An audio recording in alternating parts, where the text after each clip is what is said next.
அனைவருக்கும் வணக்கம். நான் ஹரி பேசுகிறேன், டிஃபைன் பீப்புள்ஸ் ரைட்ஸ் குரூப்போட ஃபவுண்டர். ஸோ இன்றைக்கி ரீயூனியன் வித் காடோட இரண்டாவது பகுதியாக நான் என்னத்தை பற்றி பேச போகிறேன்னா, இந்துவிசம் பற்றி பேச போகிறேன். இந்துவிசமில் ultimate goal reunion with God. So அதோட உச்சக்கட்ட இலக்கிய கடவுளோட ஒன்று சேர்றது. ஸோ ஒரு மனுஷனோட, நான் பகுதியிலே சொல்லியிருப்பேன், ஒரு மனுஷனுடைய என்ன சொல்கிறது, வாழ்க்கையோட ஒருத்த ஒரு மனுஷனாக இருந்து அவன் முதல்ல செய்ய வேண்டியது என்ன புரிஞ்சுக்கணும்னா, அவன் பிறப்பெடுத்தது கடவுளோட ஒன்று சேர்றதுக்கு. ஸோ இதை தான் ஆன்மீகமும் சொல்லுது, இதை தான் இந்து மதமும் சொல்லுது. ஸோ அப்போ இந்து மதம் சொல்கிறப்போ அது எப்படி செய்யறது அப்படின்னு அது சொல்லி தந்திருக்கு. ஸோ நான் என்ன சொல்கிறேன்னா, என்னோட கருத்து என்னன்னா, இன்னைக்கு மனுஷன் வாழ்கிற சூழ்நிலையில் அது சொன்ன வழியில் மனுஷனால செய்ய முடியாது. ஸோ மனுஷனுக்கு வேற ஒரு ஹெல்ப் தேவைப்படுது. ஓகே, அவன் அதை சாதிக்கிறதுக்கு. ஸோ அதெல்லாம் புரிய வைக்கிறதுக்கு தான் அந்த வீடியோ செய்கிறேன். ஏன்னா கண்டிப்பாக ஃபர்ஸ்ட் நீங்கள் கடவுளோட ஒன்று சேரணும்னு உங்களுக்கு முதல்ல புரியணும். அதுக்கு ஒரு வழி, சரியான வழி இருக்கணுமா இல்லையா, இன்னைக்குள்ள வாழ்க்கை சூழலுக்கு ஏற்ற மாதிரி. ஓகே ஓகே அப்போ இந்து மதம் அதை எப்படி சாதிக்க பார்க்குது, எப்படி வகுத்து கொடுத்துருக்குன்னு நம்ம புரிஞ்சிக்க முயற்சி பண்ணுவோம். புரிஞ்சிக்க முயற்சி பண்ணுறதுன்னு இல்லை, அது என்ன சொன்னிச்சுன்னு நான் சொல்கிறேன் டைரெக்டாக. அது என்ன தான் பிளெயின்லி அதோட ஐடியா தான் என்ன, எப்படி அதை அச்சீவ் பண்ண பார்க்குது, அந்த ரீயூனியன் வித் காட் அதை எப்படி தான் அது செய்ய போகுதுன்னு பார்த்தா தான் உங்களுக்கு புரியும். உங்களால் அது வழியில் செய்ய முடியாது சொல்லிட்டு. ஓகே ஓகே அது என்ன பண்ணிச்சுன்னா, ஒரு ஒரு ஒரு எக்ஸாம்பிளில் நம்ம இப்போ படிக்கிறோம். முதல்ல எடுத்தோடனே நம்ம பெரிய ஹையர் எஜுகேஷன் நம்ம போக மாட்டோம். ஓகே, நம்ம என்னது கிண்டர்கார்டன் போவோம், அப்புறம் பிரைமரி ஸ்கூல், அப்படி செகண்டரி ஸ்கூல், அப்படி தான் படிப்போம். அப்போ என்ன பண்ணுச்சு, இந்த ஹோல் விஷயமும் ஒன்றா சொன்னா கஷ்டம் சொல்லிட்டு அது 4 லெவலாக பிரித்து கொடுத்துச்சு. அதான் சரியை, கிரியை, யோகம், ஞானம்னு 4 நிலையில் பிரித்து கொடுத்துச்சு, ஒன்று ஒன்றா பழகிறதுக்கு. சரியைனா சாமி கும்பிடுறது. ஓகே, கோயிலெலாம் போய் சாமிலாம் கும்பிட்றீங்களா, அதான் சரியை. கிரியைனா அந்த ஐயர்லாம் பூஜை பண்ணுறாங்களா, மந்திர சொல்லலாம் சொல்லி பூஜை, பெரிய லெவல் பூஜைலாம் பண்ணி நீங்கள் சாமி கும்பிட்டீங்கன்னா அது 2வது லெவல் நீங்கள் போயிட்டீங்கன்னு அர்த்தம். ஓகே, 3வது லெவல் தெளிவு என்னென்னா, இந்த தெய்வம்லாம் கடவுள் கிடையாதுன்னு ஒரு தெளிவு பிறக்கணும். உண்மையான கடவுளை தேடுற ஒரு தேடல் உண்டாகணும். ஓகே, ஏன்னா தேடல் உண்டாகுனா தானே நீங்கள் கடவுள்கிட்டே போய் சேருவீங்க. அது 3வது லெவலில் அந்த தெளிவு உண்டாகணும் இந்து மதத்தில்.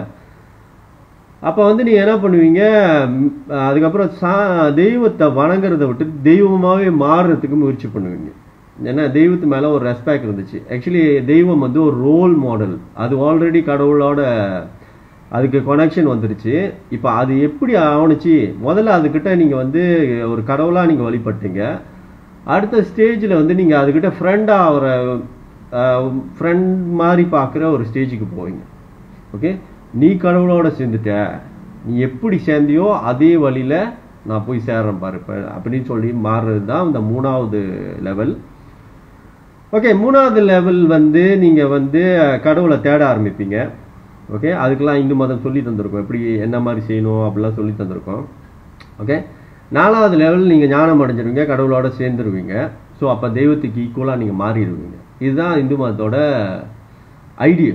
ஓகே, ஸோ அது ஏன்னா முதல்ல பார்க்குறப்போ இந்த சாமிலாம் கடவுள்னு சொல்லிக்கிட்டு இருக்கோம். ஆனால் அது முழுசாக அது என்னவா உங்களை கடைசியில் செய்ய பார்க்குதுன்னா, அந்த தெய்வமாகவே மாற்றி உங்களை கடவுளோட ஒன்று சேர்க்க பார்க்குது. ஓகே ஓகே அப்போ நான் இதெல்லாம் கடந்து வர்றதுக்கு நான் என்ன தான் செய்யணும்னு சொன்னால், இங்கே தான் பிரச்சனையே ஆரம்பிக்குது. அதோட அது பார்க்குற மெத்தடை இப்போ உள்ள வாழ்க்கை முறைக்கு ஒத்து வராது. அது என்ன சொன்னிச்சுன்னா, நீ போயிட்டு முதல்ல உன் சின்ன வயசுல ஒரு குரு கிட்ட போயிட்டு நீ வேதத்தை படிச்சு தெரிஞ்சுக்கோ, வேதம் என்னதான் சொல்லுதுன்னு சொல்லி வேதத்தை முழுசா அது ஒரு குரு கிட்ட போய் படிக்க சொல்லுது சின்ன வயசுல. ஓகே, இப்போ பார்த்தீங்கன்னா சின்ன வயசுல பிள்ளைங்க கிண்டர்கார்டன் போயிட்டு அப்புறம் பிரைமரி ஸ்கூல்ல போய் படிக்கும். யாரும் குரு கிட்ட போயிட்டு வேதம் படிக்க மாட்டோம், ஆனால் அதை செய்ய சொல்லும். ஓகே, இதுவே நம்மளால செய்ய முடியாது இப்போ. ஓகே, அடுத்தது அது குடும்ப வாழ்க்கையை வாழ சொல்லுது. ஓகே, கண்டிப்பாக நம்மளும் குடும்ப வாழ்க்கை வாழுவோம், ஆனால் நம்ம வேதத்தை படிச்சிருக்க மாட்டோம். ஓகே, அப்போ வேதத்தை படிக்காத நம்ம என்னத்தை புரிஞ்சு சாமி கும்பிட போகிறோம், பேசிக்காக சாமி கும்பிடுவோம், ரைட்டா? ஆனால் வாழ்க்கையை வாழுவோம். இங்கேயே வந்து நம்ம வந்து அது சொன்ன அது ரெடி பண்ண மனுஷனா நம்ம இருக்க மாட்டோம். ஏன்னா வேதத்தை குருகிட்ட போய் படிக்காத மனுஷனா இருக்கும். அடுத்தது ஒரு குண்டை தூக்கி போடுது 3வது லெவல்ல வந்து குடும்பத்தெல்லாம் இப்போ பிள்ளைக்குட்டிலாம் பெத்துட்டீங்க, பிள்ளைக்குட்டிலாம் விட்டுட்டு காட்டுக்கு போக சொல்லுது, வனவாசம் போக சொல்லுது இந்து மதம். 3வது லெவல்ல நீங்க காட்டுக்கு போக சொல்லுது. இப்ப பிள்ளைக்குட்டிலாம் விட்டுட்டு இந்த ஆன்மீக கான்செப்ட்ல வந்து டிட்டாச்மெண்ட் சொல்லுவாங்க. என்ன சொல்றது, இவ்வளோ அட்டாச்சா இருந்த குடும்பத்தோட என்னது ஒரு பாசத்துக்கு கட்டுப்பட்டு இருப்பீங்க. பிள்ளை குட்டி குடும்பம் பொம்பளை புனுஷன் ஓகே அப்பா அம்மா அந்த மாதிரி பாசத்துல என்னது கட்டி போட்ட நீங்க இதை அறுத்தெறிஞ்சுக்கிட்டு கடவுளை தேடி போறது தான் வந்து அந்த டிட்டாச்மெண்ட் ப்ராசஸ். இது மனுஷனுக்கு செய்யறதுக்கு ரொம்ப ரொம்ப கஷ்டமான ஒரு விஷயம். ஓகே, மனுஷன் வந்து நல்ல மனுஷன் வந்து என்னது என்னது பேட் கர்மாவெல்லாம் செய்யாம தப்பிச்சிருவான். ஆனா அந்த பாசத்தை அறுத்துக்கிட்டு போனோம், டிட்டாச்மெண்ட் பண்ணணும், எல்லாரையும் எல்லாம் பந்த பாசத்தையும் டிட்டாச் பண்ணிட்டு போறது இது ஒரு நல்ல மனுஷனுக்கும் கஷ்டமா இருக்கும். ஓகே, அவன் எவ்வளவுதான் ப்ராப்பரா அவன் வந்து அவனோட கர்மாவை மெயின்டைன் பண்ணிட்டு வந்தாலும் இதை செய்யறதுக்கு அவன் ரொம்ப ரொம்ப கஷ்டப்படுவான். இது என்ன பண்ணுது, எடுத்தோடனே சொல்லுது நீ குடும்பத்தெல்லாம் விட்டுட்டு நீ காட்டுக்கு போகணும். ஓகே, காட்டுல போய் உட்காந்து தனிமையில தியானம் பண்ண சொல்லுது. ஓகே, இந்து மதம் அது வந்து வனவாசம்னு சொல்லுது. ஸோ காட்டுக்கு போய் தியானம் பண்ண அவனை நீ ஞானமா பெற்றுட்டு தனிமையில இருந்து ரொம்ப நாள் தியானம் பண்ணுவான். வருஷ காலம் அவன் உட்காந்து தியானம் பண்ணி ஒரு ஞானம் அடைஞ்சு கடவுளோட சேர்ந்துட்டான்னு வச்சுக்குவோமே, கடவுளோட அவனுக்கு ஒரு கான்டாக்ட் வந்துருச்சுன்னு வச்சுக்குவோமே, முக்தி அடைஞ்சிட்டான்னு வச்சுக்குவோமே, அவரை 2வது வந்து ஒரு துறவியா போக சொல்லுது. துறவினா நீங்க தெரு தெருவா பிச்சை எடுத்து சாப்பிட்டுக்கிட்டு நீங்க வந்து நீங்க தேடின ஞானத்தை வந்து பாமர மக்களுக்கு பரப்பணும். ஓகே, அவங்களையும் அதை செய்ய வைக்கணும். இப்போ சின்ன வயசுல நீ போய் குரு கிட்ட போயிட்டு வேதம் பழகு, அப்புறம் கல்யாணம் பண்ணி பிள்ளைக்குட்டியோட நீ வாழு, தெய்வத்தெல்லாம் வழிபடு, அப்புறம் பிள்ளைக்குட்டிலாம் விட்டுட்டு போயிரு, காட்டுக்கு போயிரு. காட்டுக்கு போயிட்டு நீ உட்காந்து தியானம் பண்ணு தனிமையில. 2வது அந்த ப்ராசஸ் ரிப்பீட்டு. ஓகே, இது ஆம்பளைங்களுக்கே செய்ய கஷ்டம், பொம்பளைங்களுக்கு முடியுமா பிள்ளைங்களாம் விட்டுட்டு போயிட்டு காட்டில் உட்காந்து தியானம் பண்றதுன்னா? ஸோ இதை தான் இந்து மதம் சொல்லுது. ஓகே, ஸோ அப்போ வந்து அது இல்லைன்னா நீங்கள் பேசிக்காக சாமி கும்பிட்டுக்கிட்டே இப்படியே வாழ வேண்டியதான், முக்தி அடைய முடியாது. நீங்கள் மண்டையை போட்டுட்டு திருப்பி திருப்பி வரணும். என்னைக்கு நீங்கள் ரெடி ஆகிறீங்கன்னா, இப்போ நீங்கள் லெட்ஸே ஒரு பொம்பளையாக பிறந்திருக்கீங்கன்னு வச்சுக்கோமே, போக முடியாது, என் பிள்ளைக்குட்டிலாம் விட்டுட்டு காட்டுக்கெலாம் போக முடியாது என்னால்.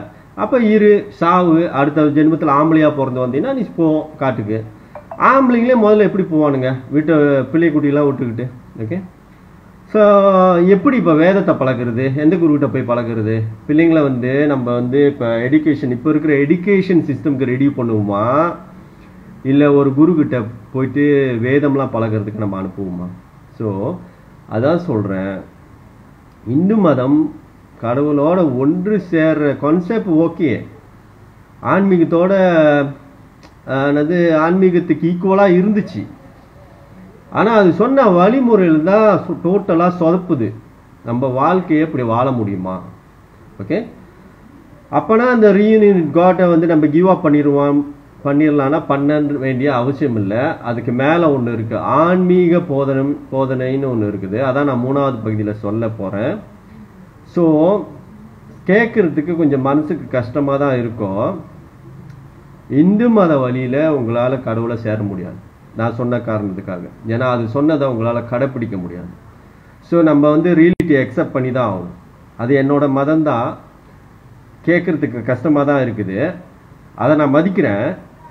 ஏன்னா அது ரீயூனியன் வித் காட் சொன்னிச்சு, நிறையா தெய்வத்தை அறிமுகப்படுத்தினுச்சு, நிறையா சொல்லி முயற்சி பண்ணிச்சு. ஆனால் நான் வந்து சாரி சொல்லிக்கிறேன் அந்த மதத்துக்கு, நீ சொன்னதை என்னால் செய்ய முடியாது.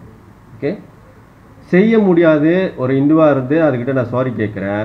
ஒரு ஆன்மீகவாதியாக இருந்து நான் என்ன சொல்கிறேன்னா, உன் வழியில் என்னால் செய்ய முடியாது, ஆனால் நான் இதை செய்யாமல் இருக்க மாட்டேன், எனக்கு வழி இருக்குது, வேறு வழி ஒன்றும் சிறந்த வழி இருக்குது அப்படின்னு நான் சொல்லுவேன் ஒரு ஆன்மீகவாதியாக இருந்து. ஓகே, ஸோ ஏன்னா ஆன்மீகம்ன்றது மதம் பிரச்சனை என்னென்னா, ஒரு மதத்தோட பிரச்சனை என்னென்னா அது அப்டேட் ஆகாது. ஓகே, அது ஒருத்தவங்க வந்து அதை பரப்பினதோட சரி, அது அங்கேயே நின்றுரும், அது காலத்துக்கு ஏற்ற மாதிரி மாறாது. ஓகே, ஆனால் ஆன்மீகத்தோட தன்மை என்னென்னா, அதோட ஸ்பெஷல் என்னென்னா, கடவுள் வந்து புதுசாக வந்து குருங்களை அனுப்பிக்கிட்டே இருப்பார்.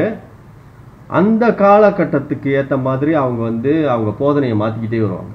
ஸோ அதான் ஆன்மீகத்தோட ஸ்பெஷல். அப்படின்னா அது என்னன்னா, மதத்தை வந்து மதம் கைவிட்டாலும் ஆன்மீகமும் உங்களை கைவிடாது.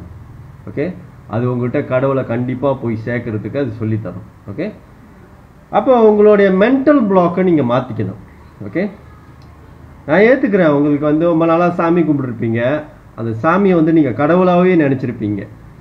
ஏன்னா இந்து மதமும் அதை தான் சொன்னிச்சு, முதல்ல அதை வந்து கடவுளாக தான் அறிமுகப்படுத்துது தெய்வத்தை. ஓகே, அப்போ வந்து நீங்கள் அதில் சிக்கியிருப்பீங்க. ஆனால் நீங்கள் இந்து மதத்தை முழுசாக புரிஞ்சிங்கன்னா அது கடவுள்னு சொல்லாது. 3வது லெவலுக்கு அப்புறம் அது கடவுள்னு ஒருத்தர் இருக்கிறாரு, இந்த தெய்வம்லாம் அதை போய் சேர்ந்துருச்சு, நான் அடையணும்னு அது சொல்லிடும். ஸோ நீங்கள் இந்து மதத்தை பாதி தான் புரிஞ்சிருக்கீங்க. அது புரிஞ்சிச்சுன்னா கடவுள் தேடல் உங்கள்கிட்ட வரும். ஆனால் கடவுள் தேடல் வந்தாலும் அது சொன்ன வழிமுறையில் உங்களால் அடைய முடியாது. அப்போ கண்டிப்பாக உங்களுக்கு வந்து நீங்கள் வந்து ஒரு ஆன்மீகவாதியாக மாறி ஆகணும். ஓகே ஓகே என்னோட 3வது பகுதியில் நான் ஆன்மீகன்மை என்னன்னு சொல்கிறேன். ஓகே, ஏன்னா நம்ம கண்டிப்பாக நம்ம வந்து ஒரு மனுஷனாக பிறந்து நம்மளுடைய ஒரு வாழ்க்கையில் செய்ய வேண்டிய முக்கியமான ஒரு விஷயம் கடவுளோடு ஒன்று சேர்றது. அது கண்டிப்பாக நம்மளுக்கு புரியணும். ஓகே, அப்போ வந்து மதம் அதை செய்ய முடியலன்னு நம்மளுக்கு புரிஞ்ச பிறகு நம்ம வந்து ஆன்மீக வழியில் போய் அதை சாதிக்கணும். ஸோ ஆன்மீகம் எப்படி வேலை செய்யும், ஆன்மீகம்னா என்ன, அடுத்த பகுதியில் நான் எக்ஸ்பிளைன் பண்ணுறேன். ஓகே, அதுக்கு அடுத்த பகுதியில் வந்து குரு வழிபாடுனா என்ன அப்படின்னு நான் எக்ஸ்பிளைன் பண்ணுறேன். ஓகே ஓகே சிவபெருமான்லாம் வந்தார், கிருஷ்ணர் வந்தார், முடியாதா அப்பயும் அப்படின்னு பார்த்தீங்கன்னா கண்டிப்பாக முடியாது. ஏன்னா இங்கே பிரச்சனை என்னன்னா, சிவபெருமானோ கிருஷ்ணரோ அவங்களோட டைம் இஸ் ஓவர். ஓகே, அவங்க இப்போ பூமியில் வாழ்ந்து அவங்க ஒரு குருவாக போதிக்கிற பெர்மிஷன் கடவுள் இப்போ கொடுத்தாருன்னா அவங்க வந்து என்னாவது போதிக்கலாம். அவங்களோட எபிசோட் முடிஞ்சிட்டு அப்போ அவங்க இருந்த காலத்தில் அவங்க வந்து செஞ்சாங்க, அவங்க இருக்கிறப்ப முடியும். ஏன்னா லீவிங் குருவோட தன்மை வேற. ஸோ அந்த லீவிங் குரு வந்து சிவபெருமான் தான் இருக்கணும்னு அவசியம் இல்லை. இப்போ ப்ராப்ளம் என்னன்னா, நீங்கள் கான்செப்டை பிடிக்காம கேரக்டரை பிடிச்சிட்டீங்க. ஓகே, சிவபெருமான் தான் வந்து காப்பாற்றணும், கிருஷ்ணர் தான் வந்து செய்யணும் அப்படின்னு நீங்கள் வந்து உங்களுக்கு உள்ளார ஒரு மென்டல் பிளாக்கை ஏற்படுத்திட்டீங்க. ஓகே, அப்போ ப்ராப்ளம் வந்து நீங்கள் அதை மாற்றணும், அந்த கான்செப்டை பிடிச்சிக்கிட்டோம். இவங்க வந்தாங்க, இவங்க போதிச்சாங்க, இவங்க மக்களை ஆன்மீகம் வளர வச்சாங்க. அதே மாதிரி வேற ஒரு கேரக்டர் இருக்காதா? கேரக்டரை தான் நீங்கள் மாற்றணும், கான்செப்ட் சேம் தான். ஓகே, அவங்கள நீங்கள் ரெஸ்பெக்ட் பண்ணுறீங்க, அதெல்லாம் ஓகே, நீங்கள் வணங்குறீங்க. ஓகே, கடவுளாக நினைக்கிறீங்கன்னா அது வந்து இந்து மதத்தோட கண் பார்வைப்படியே நீங்கள் ராங் தான். ஓகே, நீங்கள் ரொம்ப பேசிக் எடிஷனாக இருக்கீங்க. ஓகே, ஆனால் ஒரு ரோல் மாடலாக எடுத்துக்கலாம். நீங்கள் சிவபெருமான் கிருஷ்ணர் உங்களுக்கு எந்த இஷ்ட தெய்வமாக இருந்தாலும் நீங்கள் ஒரு ரோல் மாடலாக எடுத்துக்கலாம். ஆனால் நீங்கள் வந்து அவங்கள வச்சு எதுவுமே இப்போ ஆன்மீகத்தில் சாதிக்க முடியாது. ஏன்னா அவங்களோட episode is over. Okay, so நான் 3வது பகுதியில் ஆன்மீகம் எக்ஸ்பிளைன் பண்ணுறப்போ உங்களுக்கு தெரியும் ஆன்மீகம் உண்மையாலுமே எப்படி தான் வேலை செய்யுன்னு சொல்லிட்டு. ஏன்னா கடவுள் வந்து ஃபுல் கண்ட்ரோல் எந்த சூழுக்கும் கொடுக்க மாட்டார். ஓகே, அவர் எந்த எபிசோட்லேயும் வரையும் மாட்டார். அவர் கூட நீங்கள் போய் ரீயூனியன் பண்ணணும். ஆனால் அந்தந்த காலகட்டத்துக்கு ஒரு ஆளை அனுப்பி விடுவார். ஒரு ஆளுன்னு இல்லை, சில குறிப்பிட்ட ஆளுங்களை வச்சுருப்பார் மனுஷனை வந்து ஆன்மீகத்தை வளர்க்குறதுக்கு. ஓகே, அங்கே ப்ராப்ளம் என்னென்னா, மனுஷன் என்ன மென்டல் பிளாக் பண்ணிட்டான்னா கேரக்டரை வந்து ஃபிக்ஸ் பண்ணிட்டான். கான்செப்டை பிடிச்சிக்கிட்டு புது கேரக்டர் என்னன்னு கண்டுபிடிச்சி அந்த குருவை பார்த்து அந்த குருக்கிட்ட இந்த ஆன்மீகத்தை வளர்த்துக்க முயற்சி பண்ணலை. ஓகே, ஸோ அதனால் நான் 3வது பகுதியில் ஆன்மீகம் பேசுகிறேன், 4வது பகுதியில் குரு வழிபாடை பற்றி பேசுகிறேன். ஸோ அது வழியாக உங்களுக்கு புரிய வரும் நீங்கள் என்ன அடுத்த வேறு என்ன ஆப்ஷன் உங்களுக்கு இருக்குது இந்த ரீயூனியன் வித் காட் பண்ணுறதுக்குன்னு சொல்லிட்டு. ஓகே, இந்த வீடியோ நான் இதோட நிறைவு செய்கிறேன். நன்றி, வணக்கம்.